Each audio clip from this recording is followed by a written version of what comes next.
Welcome to the Sant Mot Satsang Podcast, a Sant Mot edition of Spiritual Awakening Radio. My name is James Bean. The main focus of today's program is three central teachings according to the Sikh Gurus in the Guru Granth, also known as the Adi Granth or Sri Guru Granth Sahib, the Sikh scriptures. Three key or essential teachings. Living masters is number 1. 2, hearing the sound current. And 3, being vegetarian. Before I delve into the Sikh scriptures, 3 spiritual quotes from 3 different sources.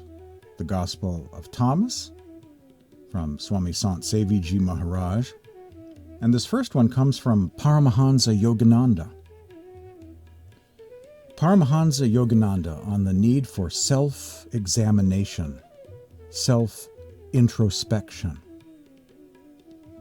He says, millions of people never analyze themselves. Mentally, they are mechanical products of the factory of their environment. Preoccupied with breakfast, lunch, and dinner, working and sleeping, and going here and there to be entertained. They don't know what or why they are seeking, nor why they never realize complete happiness and lasting satisfaction. By evading self-analysis, people go on being robots, conditioned by their environment. True self-analysis is the greatest art of progress.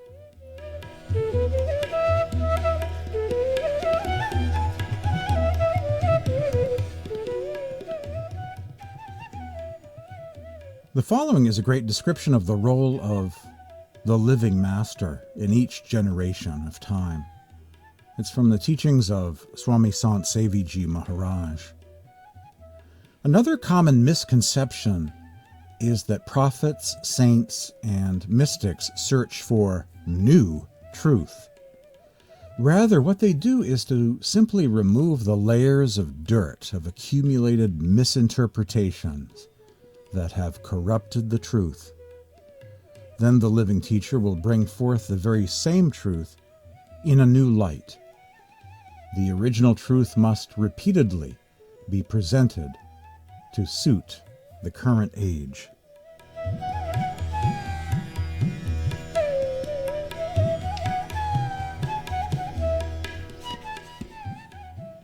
That's a great description of what the master does in each generation and why there is a need for a living teacher. It also sheds light on why each master has their own unique style. I can pretty much tell without knowing the source, what comes from the Sarbachan Radhaswami poetry of Swamiji Maharaj, or from the hymns of Namdev, Mirabai, Kabir, Guru Nanak. Each have their own style, their own unique way of putting things, adding to the beauty, adding to the variety of eloquence and poetry and mystic hymns. The final quote is also on the subject of the role or job description of the living teacher, the living master, the Sant Sat Guru. It comes from the Gospel of Thomas, but it's also found in many other sources as well. Different versions of this saying have appeared in Western scriptures, scriptures of religions in the Near East, all the way to India and China. It keeps turning up. This is from saying 17 of the Gospel of Thomas, one of the earlier versions of this eye has not seen, ear has not heard axiom of wisdom. I will give you what you have not seen with your eyes, nor heard with your ears, nor grasped with your hand, and what is inconceivable to the human mind.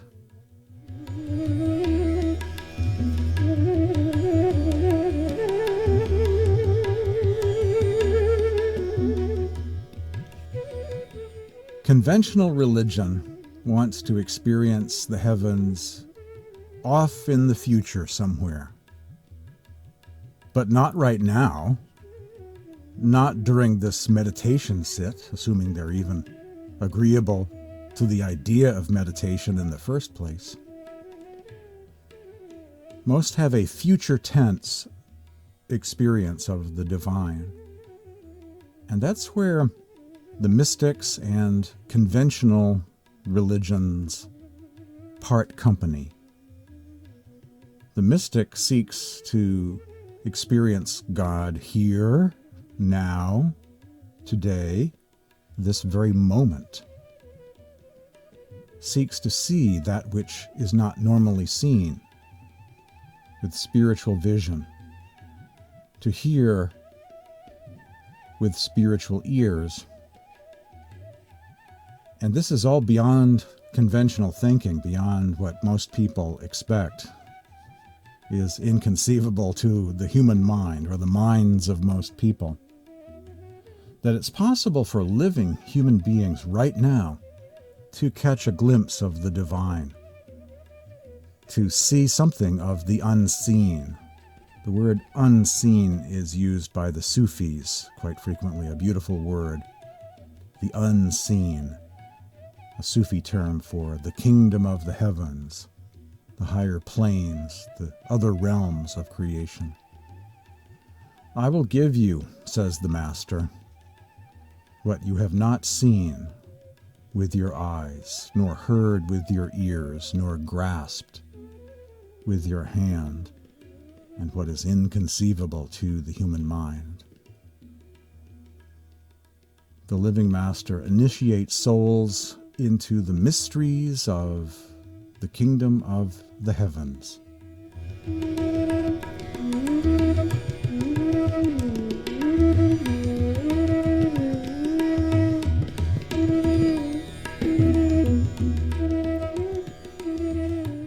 Three central teachings, according to the Sikh masters in the Adi Granth, also known as the Guru Granth or Sri Guru Granth Sahib, the Sikh Scriptures of India.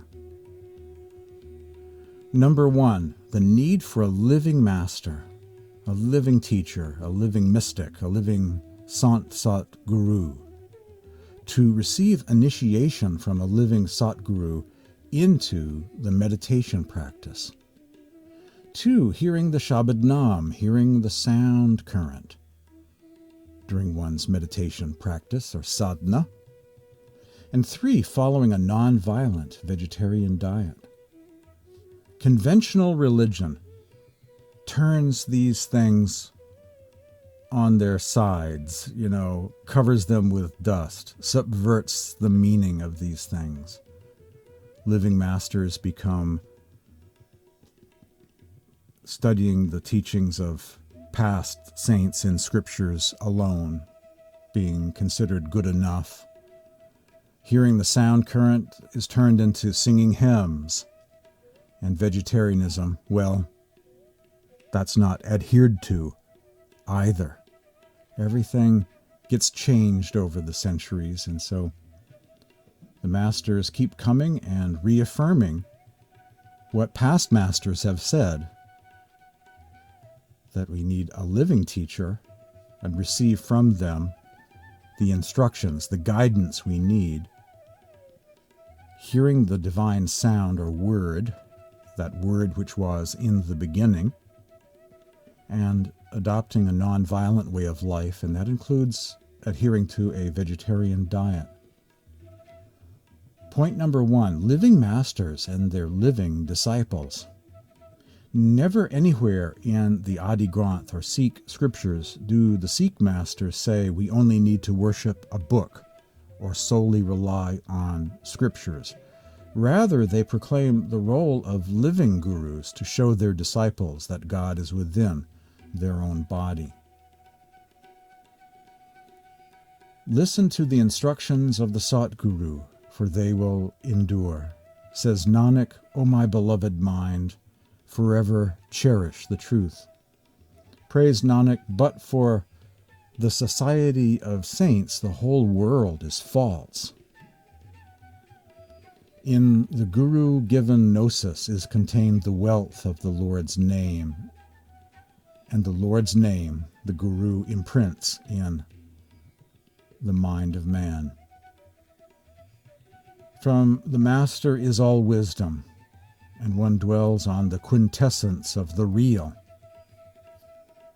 From the Master one finds one's home, and the Lord's door, and treasurefuls of worship. Through the Master one dwells upon the Lord's name, and knowing its essence reflects upon it. Through the Master is the devotee dedicated to the Lord's praise, and within him is enshrined the infinite Word. Through the Master is all bliss, one comes not to sorrow. Through the Guru, through the Master, one stills one's ego and one's mind becomes pure.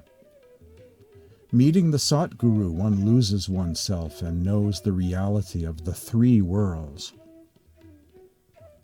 And one sees the Lord's pure light pervading all, and his light merges in God's light. When the perfect Master instructs, one's mind becomes sublime, and from within one is cooled and comforted, yea, through the Lord's name one gathers bliss. Meet a Sat Guru and receive his initiation. Surrender thine all and peep within, says Nanak. It is the divine law that none can conceive of him without a Sat Guru. A passage from Guru Amar Das, as I'm reading various verses of the Sikh scriptures using several different translations. There can be no true knowledge without meeting a master soul, nor meditation without a first-hand experience. Also from Guru Arjan Dev, the fifth Sikh Guru. The whole world is in the throes of attachment and infatuation. A rare devotee of the Master escapes from the mighty maze of mind and matter. This infatuation keeps in perpetual motion the wheel of life, and it takes one time and again into the grip of Kal, the negative power, the god of death, the lord of time. Kal Niranjan.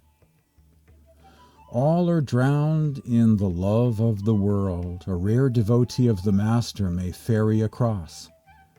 Because of attachments, one comes over time, and again, trapped in infatuation, one cannot but abide in the realm of death.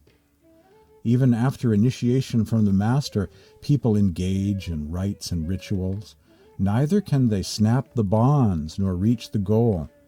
It is his glance of grace that can pull down the mighty maze, and then, O Nanak, one may get absorbed in the Supreme Being.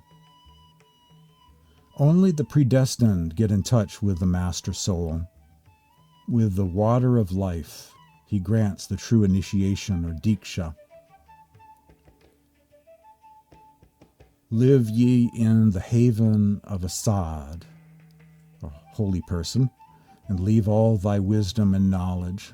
Let the Master's instructions, Guru Diksha, or Guru Updesh, abide in thy heart.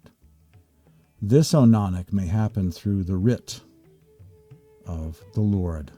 Unquote. Another verse of Guru Arjan Dev. This will only happen through the grace and will of the Supreme Being, if it happens, in other words. In utter darkness, the Master's word, Guru Mantra, shines forth into light. In the company of the Master, all are rescued and saved.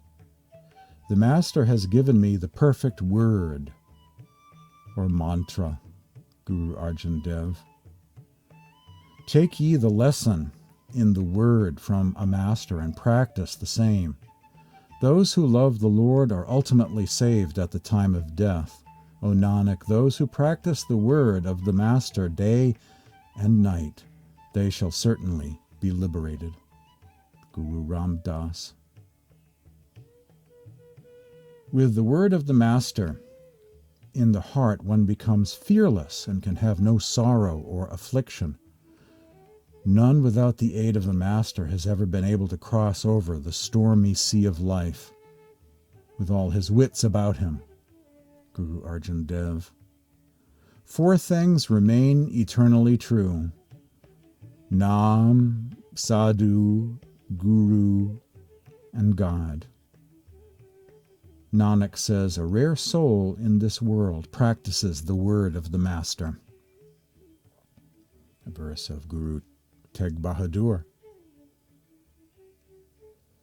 The second essential teaching you'll find in the Sikh scriptures when liberated from the traditions of men, conventional exoteric religions, and their way of reinterpreting various scriptures of the past and changing the meanings of the words into something else, to go from a present tense kingdom of God to some future kingdom of God, somewhere lost in time.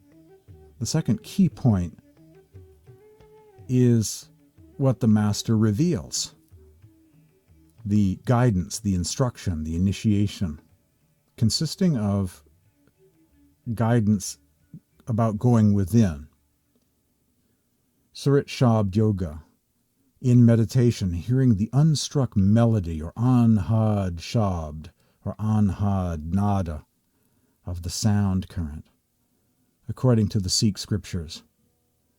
Such is the power of illusion or Maya making souls deaf to the true teachings of the Sant Gurus, that some think that the sound current mentioned by the 10 Sikh Gurus is only listening to the sound of outer music or hymns being sung.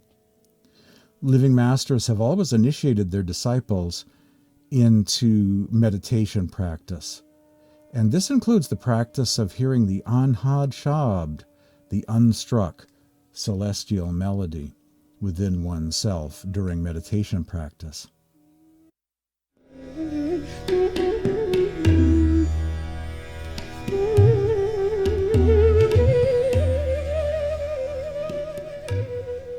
Selections from the Sikh scriptures of India, the Adi Granth or Guru Granth, about the unstruck melody, the Anhad Nad, the Anhad Shabd, the uncaused sound, the unstruck sound, a reverberating bell sound or tone, not a bell hit by a human being, not a string plucked by a musician, but an uncaused, continuous, divine sound reverberating in the ethereal heavens.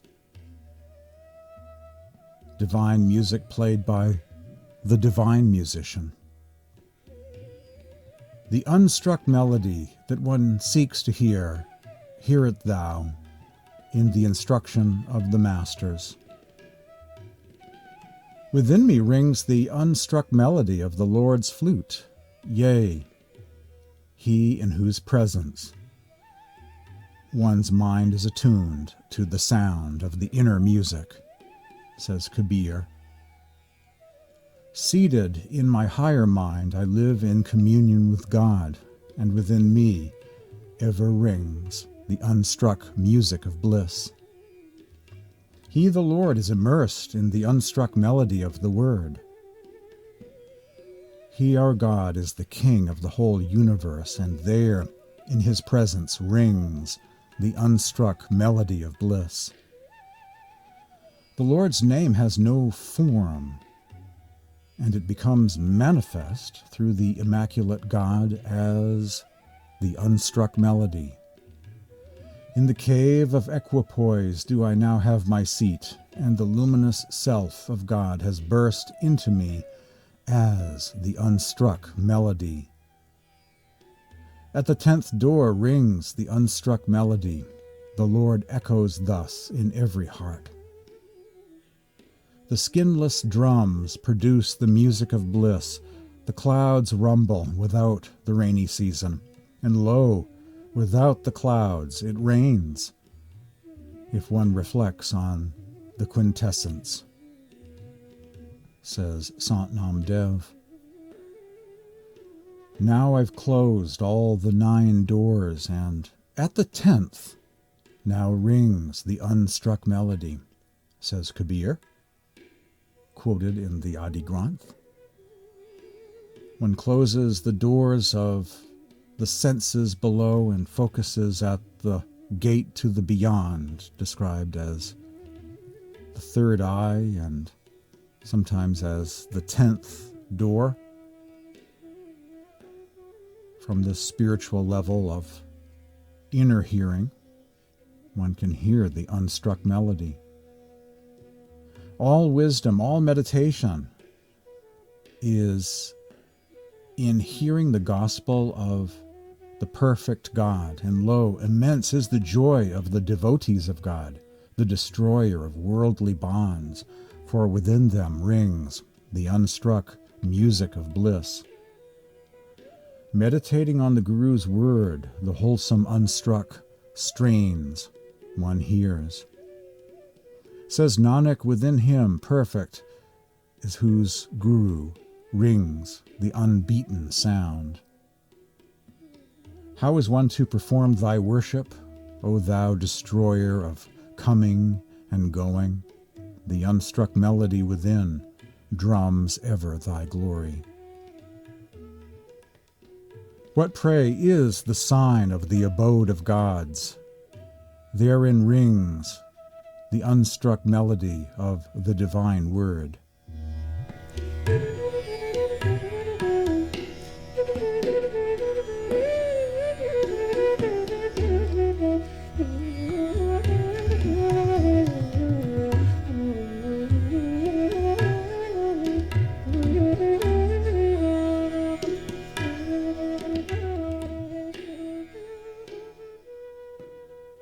The first essential point described by the Sikh masters in the Adi Granth is the need for a living master, to learn from that master the technique of meditation, which includes hearing the Shabad Naam, the Anhad Shabd, the divine sound. And that's the second key teaching described in the Sikh scriptures. Another essential teaching is found in of ahimsa, or non-violence, including in the area of diet. Seek and you will find vegetarian references by the Sikh gurus and other sants quoted in the Adi Granth and related Sikh literature. Some have suggested that the Sikh scriptures are not very clear, on vegetarianism, the need to strictly adhere to a vegetarian diet for spiritual and ethical reasons. Let's have a look, shall we? I think you're about to discover that there are numerous vegetarian passages preserved in the Sikh scriptures, the Adi Granth, and related Sikh texts. Quotes from Guru Nanak, Kabir, Guru Arjan Dev, Guru Gobind Singh, and many others. I've also included quotes from Bhai Gurdas Ji, as well as a Persian historian and scholar of comparative religion who long ago wrote about Guru Nanak and the early Sikhs, how the original disciples were all vegetarians. This Persian scholar, which I quote in my article here, says that Nanak abstained from animal food and enjoined against cruelty to animals. Quote, having prohibited his disciples to drink wine and eat pork, he, Nanak, himself abstained from eating flesh and ordered not to hurt any living being. Unquote. A Persian scholar. This is from the morning prayer, the Japji of Guru Nanak. Countless are the cutthroats who trade in violence. Countless are sinners who keep on sinning. Countless are liars wandering lost in their lies. Countless are the impious who live on unwholesome food. More verses from the Granth.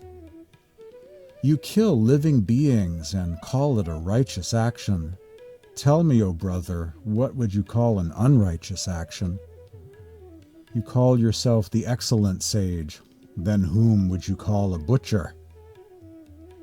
Kabir says, the dinner of beans and rice is excellent when flavored with salt. Who would cut throats to have meat with his bread? Guru Kabir quoted in the Guru Granth.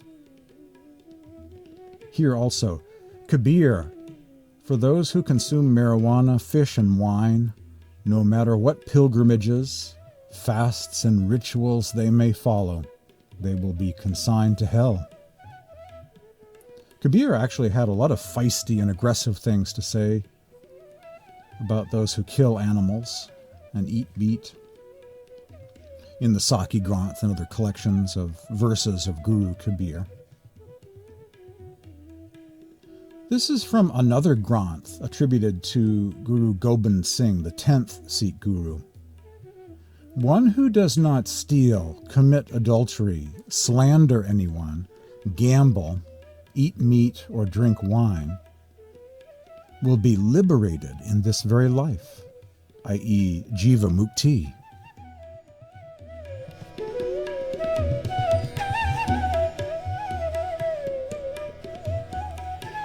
This is from Guru Arjan Dev. Living by neglect and greed, the world eats dead carcasses. Like a goblin or a beast, they kill and eat the forbidden carcasses of meat. Control your urges, or else you will be thrown into the tortures of hell. Guru Arjan Dev, Adi Granth. This is from Bhai Gurdas Ji. They eat meat by cutting throats. What will their own condition be?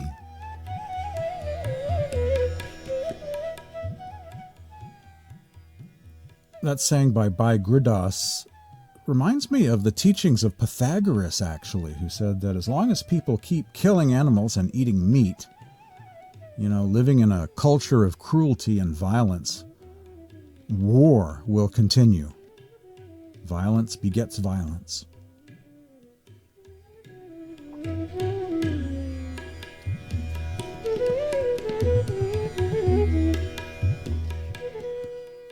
And finally, this is from a proclamation at the end of a great war by Baba Banda Singh Bahadur, who lived from 1670 to 1716. This is an interesting edict. I'll read part of it. He says, "You are not to consume hemp, tobacco, opium, poppy seeds, or alcoholic drinks. You are not to eat meat, fish, and onions. You must not steal. We usher in a new era, Sat Yug, the age of truth. Love one another. This is my order. Those who should live according to the principles of the Khalsa will be protected by God." An edict issued on December the 12th, 1710.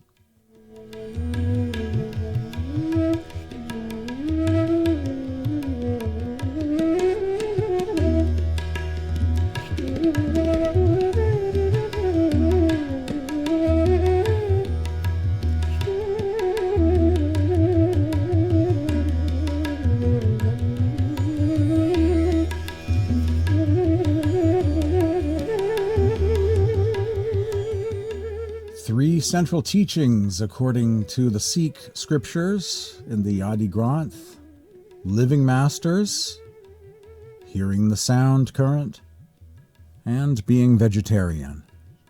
If you'd like to receive a copy of this article I just shared with you, to get the chapter and the verse, the specific parts of the Adi Granth that I shared this from, the various verses of the Sikh scriptures, and a couple of other things I quoted. I quoted from a Sikh scholar of comparative religion, actually a Persian scholar. He wasn't even Sikh or from India, but a Persian scholar of comparative religion describing Guru Nanak as a vegetarian. And I also quoted from a couple of other granths, a couple of other books of Sikh literature. If you'd like to see all of that, the chapter, the verses, the footnotes, the follow-up on all of these passages, send me an email and request a copy of the 3 central teachings according to the Sikh gurus, and I'll send you a link to my blog on this topic. My email address is james@spiritualawakeningradio.com. james@spiritualawakeningradio.com. Visit my website, spiritualawakeningradio.com. There's a donate button at the website. There are also links to blogs, various sites, Blogger, WordPress, and so on. Medium, links to podcasts at YouTube. You can like and subscribe, as they say, and click the bell and get notifications whenever a new program is added to this channel.